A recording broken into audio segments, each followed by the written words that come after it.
you're back here with Yasmin Elizabeth at Pick Me Up Inc. Today we've got Hannah with us. She's kindly sharing her story, sadly, about the loss of her son. Do you want to tell us a little bit about yourself, Hannah, and what you do? Hi, thanks Yasmin. So I'm Hannah, and I work for a charity called XLP, and we work with young people. I run a mentoring program, and I've been doing that for the last 5 years. And so basically how it works is that we get referrals for young people who are on the fringes of either gang involvements, who have some major issues in life, kids that are not attending school or have loads of family issues. And what we try to do is match them up with a mentor who will then work with them for a period of a year and really kind of sow in some positives into them, so encourage them in terms of making some lifestyle choices. Getting them back into education if they've come out of education, just supporting them in building their self-esteem, giving them opportunities in life which potentially they might not necessarily have had, and just really being a positive role model to that person. We're going to talk about the loss of your son. Do you have other children? Yes, so I have 3 children in total. Nathaniel was the youngest, so I have a son who's about 32 now. I have a daughter who's 28, and then Nathaniel would have been 18 in July. So Nathaniel was the youngest, and it's coming up to 18 months now since he was stabbed and killed. And basically what happened was, it was really difficult in terms of trying to understand some of the issues and difficulties that's around what's going on with Nathaniel. Because he was so energetic, enthusiastic, he was so funny, and he'd take everything within his stride. So even though he'd kind of said to me, oh, there's an issue with the boy around the corner, I'm like, really, Nathaniel? And he'd be like, yeah, it's all right, Mum. So you kind of laugh it off. So for me, I never really knew how difficult it was, because he'd always make it like a real joke. And that was his way of being. He was such a funny young boy. He had everybody in stitches all the time. He was constantly taking a pee out of people, and just had nicknames for everybody. So everybody in our family had nicknames, and I was Lion because I was rally all the time.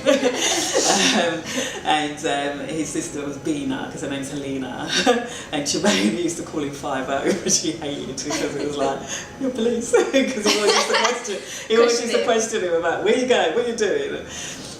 So the events leading up to Nathaniel's death were quite tragic, because we had to leave our home in Brockley because there was issues in the area with him and some boys who were trying to recruit him into their gang. And Nathaniel had dealings with them because obviously he knew them because they were around the estate, and they used to go to the same school. So he found it quite difficult and challenging in terms of when he was out and about, he felt very unsafe because he'd been attacked a couple of times. So we then decided to move, because I thought, you know what, I can't have my son in danger and not do anything as a mother. So we decided to move out of the area, but he was still going to school, because the transition was I had to wait until the school found another school for him, so he was still coming to and fro. And finally we found a school, we moved out of the area.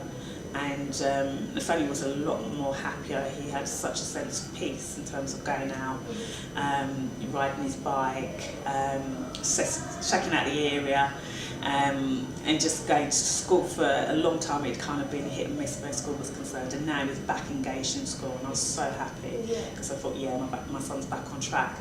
He was also a keen footballer. He started playing from about, I think from the day he could walk, he was literally kicking a ball. And it wasn't until he was in, I think it was in year 6, that someone actually noticed that he was a really good player. And at first I was a bit hesitant, because he used to dance as well, so he was an all-rounder, and he used to play cricket, and he was really good at that. But then when the football started, I thought, okay, let's just go with it. So he joined the school team, and he was captain when he was in primary, and then from secondary school we moved up, and then he joined the secondary school team and played for them.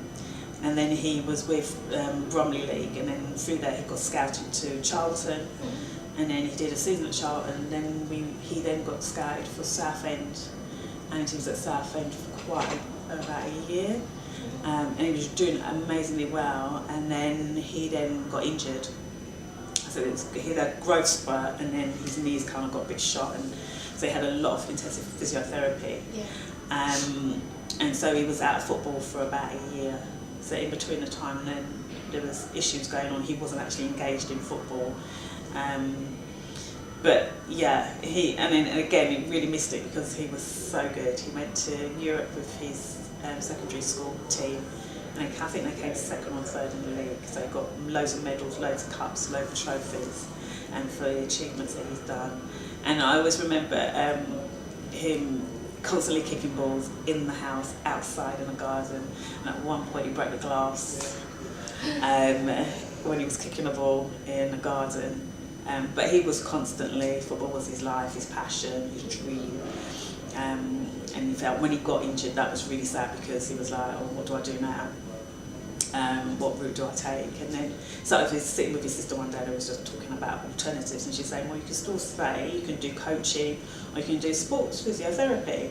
And it's like, yeah, I like the sound of that. And so that was kind of the track that the pathway he was going to take in terms of career. Yeah. So basically what happened on that day, it was 3 days after his 16th birthday, and he was back in London, so he was visiting his friends, because obviously it was his birthday and we had a big party for him. And then he was staying over with one of his mates, his best mate. And then what happened was he got a phone call from his mate saying that his girlfriend was going to have a little drink up, would he want to come, because her parents were away. And so Nathaniel was like, yeah, and everybody was like calling him. And that night I called him because I was saying to him, oh, what are you up to? And he's like, oh, Mum, nothing. You know, and I said, yeah, I bet. So he goes, I'm going down to his friend's house, and then afterwards they're just going to hang out. So I said, okay. I said, all right, so I'll see you in the morning. Because we had an appointment the next day. And I said to him, I'll meet you, and then we'll go to the appointment. So, and the last words I remember saying to him was like, be safe. And he's going, yeah. Yeah, Mum, I'm fine. And it was him and his 2 good friends who went together. They got a cab and they went there, and then they met. There was about 4 or 5 of them that knew each other. And when he arrived, there was about 2 boys that he didn't know, he didn't recognise. And when Nathaniel came in, and he was greeting everybody. And he didn't say anything to them because he didn't know them. And so one of the boys was like, oh, what's your problem? Where are you from? And Nathaniel was like, you don't need to know where I'm from. What's it got to do with you? And so then Nathaniel must have walked out of the room. And he said, I don't like the vibe of that boy. So his other friends was like, yeah, let's just sit and just chill, because obviously we're here now, and just spend a few hours and then we'll head out. So they went back into the living room, and he sat opposite one of his best friend's girlfriends, and they were like BBing at each other, like, who's this waste man? And you know, that sort of banter was going on between them. He's looking at you, and she was like laughing. And so he must have clocked on what they were doing. And so he said to Nathaniel, oh, what's your problem? You know, and Nathaniel goes, I don't have a problem. And he goes, look, if you've got a problem with me, then let's just have it out and done. So everybody was like, no, we don't know trouble. So Nathaniel just walked off and went back into the kitchen, got himself a drink, and then afterwards they were like, come on, it's all right, it's cool now. So Nathaniel went back in the living room, sat next to his friend, and they were just listening to music, and a couple of them went out and they were smoking, and they came back in again. And then, so basically this boy then came back to Nathaniel and said, on the lines of, I don't like you, I don't like your vibe. And Nathaniel was like, so, what, you know, what's the problem? And then he sat back down, and Nathaniel BB'd his cousin and said, oh, this is nuts, I don't like this, so I'm going to go. And so what he was trying to get a cab, and because he didn't know a cab number, he called his cousin, BB'd his cousin and said, can you give me a cab number? So then he got the cab number, and then he went to the girl's house it was and said, can you call a cab for me? Which she did. And she's like, why, what's the problem? He goes, no, I just need to go because I really don't like the vibe I'm getting. I don't feel too good. So they called for a cab. And then he came back in and he sat down and he had his headphones and he was just listening to his music. So he was totally oblivious to what was going on. And in between the time he'd gone out and come back in, the two boys had already decided what they were going to do. And so Nathaniel was sitting there oblivious to what they were saying or what was doing, and just thought, oh, just can't wait for the cab to go, can't so that he can go home. And then in between that time, boy got up to Nathaniel and faced him and said to him, you're a little boy to me, you need to have some manners, and when a big man speaks to you, speak back to him, or you have respect for him. And literally took a knife out and stabbed him. So the commotion, because his other friend was sitting over there, saw him get up and was kind of like, he looked shifty, but didn't know because obviously his hand went in his pocket, and they didn't know obviously that's what was going to happen. So as soon as he stabbed Nathaniel, everybody just kind of just jumped up, and Nathaniel got up and just fell back. The two girls that were in there were trying to stop the flow of blood, so they had got some tissues and stuff and were trying to stop it, and then the other one got on the phone and was ringing the ambulance. And so basically there was a commotion, obviously, with the boys outside and the other boys running after them. And so a neighbour who was coming home saw something had happened and said, are you guys all right? Do you need any help? And so they said, you know, our friend's been stabbed. So he came in and he said, that's the first aid. So he came in and he got towels and stuff and tried to stop the bleeding, but it's too late, he'd already died. And I got a phone call about 3 in the morning. And the first thing was like, oh, Nathaniel's been hurt. So they didn't say he'd been stabbed or anything, just had been hurt. So I said, where is he? And she said, he's with his friends, so he's with his good friends. So I said, is he in the hospital? She goes, no, I'm not sure what's happened, but all I know is she made this call to me and told him that he's been hurt. So obviously I jumped in the car and drove down. So when we got there, it was like, what's he doing in this place? Why is it like, because it was in Downham, and I was like, why is he in Downham? And so when we finally arrived, my daughter was there, my son was there already. And so the police had cornered it off, and they taped it all. And then I got there, and then I said, Celine, I'm here, and she came running out. And the police officer was there, and she said, should we take her? Like, and he goes, no, leave it, I'll tell her. And then this time your head is racing, you're thinking, what is going on? And so anyway, she took me to the side and then she told me. And I was like, no, it can't be true. Just couldn't take that in.